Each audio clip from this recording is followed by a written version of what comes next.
नमस्कार जय माँ समली शुभ संध्या समस्त को मो न्यू संस्कृत एसपी एजुकेशन पथ यूट्यूब चैनल को स्वागत करुच्ची।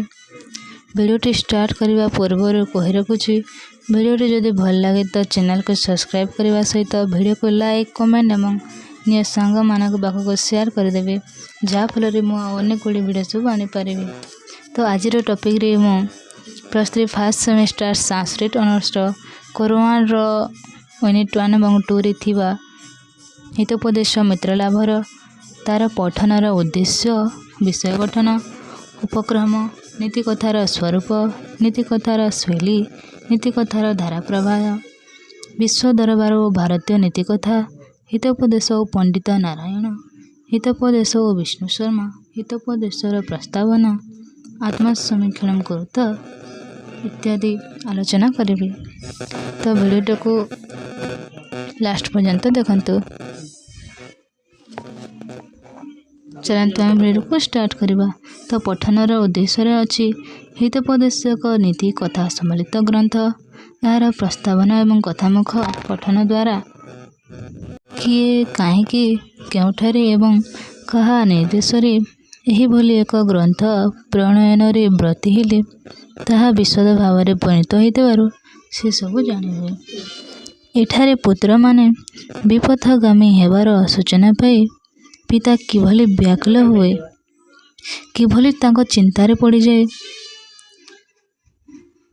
पुत्र मानकु सुपथकु बाहुडाई आनिबा पई से कौन कौन सब करिपारे सेमानक भला मद चिंता करिबा पई जणे बापा कौन करिपारे एवं विशेषतः जणे अनुभूति संपन्न गुरु किभली सेभली एक गुरुभार बहन करी पितामाता को आश्वस्ति आनी दे पारती से सब कथा जना पड़ी थाए। तो गुरु होचंती सी जे अंधार आलोक को आनी थाए।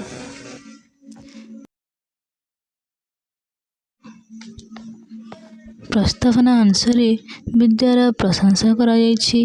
विद्या लाभर उपाय स्वरूप बाल्यकालर संतान ठारे संस्कारण आरोपण उपरे गुरुत्व दिया जायछि एवं मित्र लाभर 4 गोटी भागर श्रवण अथवा पठन द्वारा यही संस्कार सृष्टि हो पारे बोली परोक्ष सूचना दिया जायछि। हितोपदेश नामक पंडित नारायण विरचित ग्रंथर मित्रलाभ नामक भागर अल्प केतेक अंश मात्र पाठ्य भाव में स्वीकार कराई। मुक्त विश्वविद्यालय प्रिय अध्येता वृंद स्वयं पठन योग्य पुस्तक मानक माध्यम अध्ययन करुथिबारु से मानक निमंते उपक्रम माध्यम नीतिकथार स्वरूप नीतिकथार शैली नीतिकथार धारा प्रवाह विश्व दृष्टि भारतीय नीतिकथा एवं हितोपदेश और पंडित नारायण तथा हितोपदेश एवं विष्णु शर्मा शीर्षक अनेक उपयोगी तथा ज्ञातव्य तथ्यर अवतरण कराଯାଇଛି। तो अभी आम देखा यार उपक्रम माँ ही मनीषर प्रथम गुरु माँ निरापद कलरे थाई शिशुटी जगत को देखे माँ ताकू गछ फूल जीव जंतु पशुपक्षी देखाए चिन्हाए सेमानक विचित्र अंगभंगी स्वरदृष्टि एवं सौंदर्य से आत्महरा हुए शिहरित हुए आनंदित हुए बेले बेले भयातुर मध्य हुए। माँ ताको शिखाए क्या पाखक जावाक हेब चेताई दिए काहाटू दूर रहिबाकू हेब। एइथिपाई पिलाटी अमान्य हेले बा सकातुर हेले पशु बा पक्षीटी पाखरे थिले बा पाइले अथवा देखिले से आनंद रे कुरुली उठे। यही अलौकिक आकर्षण पाई पिला मनरे नीतिकथार संस्कार प्रदान करी भविष्य जीवन में सेमानकु निष्ठ करने प्रस्तुत नीतिकथार चरित्र मान यही पशुपक्षी ये कथा सत जे से माने मनीष भली कथबार्ता करी पारंतिनी किंबा श्लोक रचना जानती नहीं तथापि सेमानकु चरित्र भाव में दिया जाइबार कारण है जे छोट पिलांको मनरे सेमाने सहजरे मन रखी जाती। तेणु गोटे चरित्र अन्य चरित्रर भेद को पिला माने सहजरे कल्पना बा कलना करी नहीं पारती। हरिण बाघ शियाल कुआ ठेकुआ एवं कईछ भली चरित्र माने पिला मनरे सहजरे परस्पर भिन्न भाव जानी पारती। ସେହି ଚରିତ୍ରମାନଙ୍କ ବିଷୟରେ ଚିନ୍ତା କରୁ କରୁ ସେହି ପିଲାମାନଙ୍କ ମନରେ ଏକ ସଂସ୍କାର ସୃଷ୍ଟି ହୋଇଥାଏ। ତେବେ ଆମେ ଏବେ ଦେଖିବା ନୀତିକଥାର ସ୍ୱରୂପ।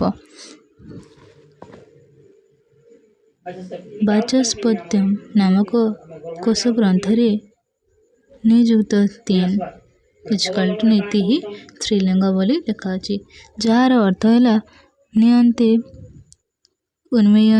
ଉନ୍ମୀୟନ୍ତୁର୍ଥା ଉତ୍ରାନୟ ବା ନୀତି।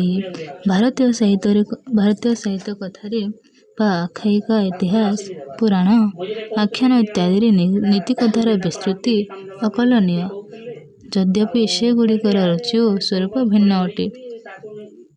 ନିମ୍ନରେ କିଛି କାବ୍ୟଶାସ୍ତ୍ରବିଦ୍ମାନଙ୍କର ନୀତିର ପ୍ରକାରଭେଦ ସମ୍ପର୍କରେ ସୂଚନା ଦିଆଯାଇଛି। ତ କବି ଶାସ୍ତ୍ର ଏବଂ ପ୍ରକାରଭେଦ। ଫାର୍ଷ୍ଟ ରହିଛନ୍ତି ଦଣ୍ଡି, ଯାହା ବାକ୍ୟାଦର୍ଶ। ତାର ପ୍ରକାରଭେଦ ହେଉଛି କଥା ଏବଂ ଆଖ୍ୟାୟିକା। ସେକେଣ୍ଡରେ ଅଛନ୍ତି ବାମନ, ସେ କାବ୍ୟାଲଙ୍କାର, ଯାହା ଭୃଗନ୍ଧ, ଚୂର୍ଣ୍ଣକ, ଉତ୍କଳିକା ପ୍ରାୟ। 3 ନମ୍ବର ଅଛନ୍ତି ବ୍ୟାସ, ସେ ତାଙ୍କର ଶାସ୍ତ୍ର ହେଲା ଅଗ୍ନିପୁରାଣ। ସେଥିରେ ହେଉଛି ଆଖ୍ୟାୟିକା, କଥା, ଖଣ୍ଡକଥା ଏବଂ ପରିକଥା, କଥାନିକା, କଥା ଆଖ୍ୟାୟିକା। ନୀତିକଥାକୁ ଗଦ୍ୟକାବ୍ୟ କୁହାଯାଇ ପାରେନି, କାରଣ ଏଥିରେ ଥିବା ଉଦାହରଣ କବିଙ୍କର ନିଜସ୍ୱ ନୁହେଁ, ବରଂ ବିଭିନ୍ନ ଶାସ୍ତ୍ରରୁ ସଂଗୃହୀତ ହୋଇଥାଏ। ନୀତିକଥା ବୋଲି ସଂସ୍କୃତରେ କୌଣସି କାବ୍ୟିକ ସ୍ୱୀକୃତି ନାହିଁ। ଏଣୁ ପଞ୍ଚତନ୍ତ୍ରରେ କାବ୍ୟଧର୍ମର ଅନୁପସ୍ଥିତି ହେତୁ ରଚୟିତା ନିଜେ ବିଷ୍ଣୁ ଶର୍ମା ଏହାକୁ ନୀତିଶାସ୍ତ୍ର ବୋଲି କହିଛନ୍ତି। ନୀତିକଥାର ସ୍ୱରୂପ ଏବଂ ପ୍ରକାର ସମ୍ପର୍କରେ ଏହିଭଳି ଯଥା ରହିଛି।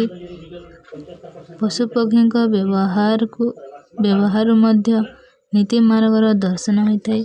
ଏଣୁ କଥାକୁ ରୁଚିକର କରିବା ପାଇଁ ନିରୀହ ପ୍ରାଣୀ ଭାବରେ ମୃଗ, ଶସକ ମାନେ ଠେକୁଆ, ହଳଦୀ ବସନ୍ତ ଇତ୍ୟାଦି, ଉପକାରୀ ଏବଂ ବୁଦ୍ଧିମାନ ପ୍ରାଣୀ ଭାବରେ କାକ, ମୂଷିକ, ବାନର, କଚ୍ଛପ ଇତ୍ୟାଦି ତଥା ରାଜକୀୟ ଚରିତ୍ର ଭାବରେ ସିଂହ, ବ୍ୟାଘ୍ର ଇତ୍ୟାଦି ଏବଂ ଦୁର୍ବୋଧ ଚରିତ୍ର ଭାବରେ ଶୃଗାଳ ଇତ୍ୟାଦିଙ୍କର ବର୍ଣ୍ଣନା ଅଛି।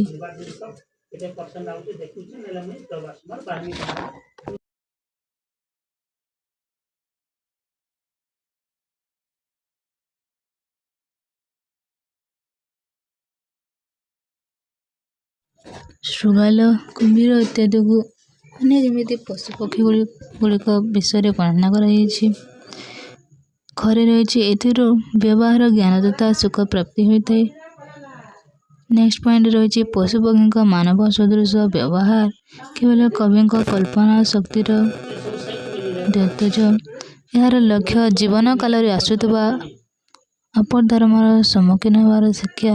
ଏହା ବାଳକକୁ ପଶୁପକ୍ଷୀଙ୍କ କଳ୍ପନା ବୈଚିତ୍ର୍ୟରେ, ଯୁବକଙ୍କୁ ଆପଦକାଳୀନ ବୁଦ୍ଧିର ବ୍ୟବହାର ପ୍ରକ୍ରିୟାରେ ଏବଂ ବୃଦ୍ଧଙ୍କୁ ଅନ୍ତର୍ନିହିତ ନୀତିତତ୍ତ୍ୱରେ ବାନ୍ଧି ରଖେ। ନୀତିକଥାର ଶୈଳୀରେ ରହିଛି, ନୀତିକଥାର ଶୈଳୀ ପଶୁପକ୍ଷାଶ୍ରିତ ହେବା ବୈଦିକ କାଳରେ ରହିଛି। ଋଗ୍ବେଦରେ ମନ୍ତ୍ରୋପପାଠ କରୁଥିବା ବ୍ରାହ୍ମଣ ଦ୍ୱୟଙ୍କୁ ଟର୍ଟର ଶବ୍ଦ ସୃଷ୍ଟିକାରୀ ବ୍ୟଙ୍ଗମାନଙ୍କ ସହ ତୁଳନା କରାଯାଇଛି।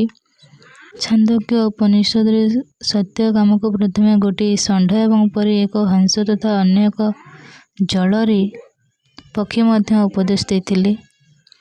ଏହାଛଡ଼ା କାହାଣୀଟିକୁ ସମ୍ପୂର୍ଣ୍ଣ ଗଦ୍ୟରେ ଲେଖି ତାର ସାର ବା ଶିକ୍ଷାକୁ ସହଜରେ ମନେ ରଖିବା ପାଇଁ ପଦ୍ୟରେ ପୁଣି ଥରେ ଲେଖିଦେବାର ପରମ୍ପରା ଐତିହ୍ୟରେ ବ୍ରାହ୍ମଣରେ ପ୍ରଥମେ ଦେଖିବାକୁ ମିଳିଥିଲା।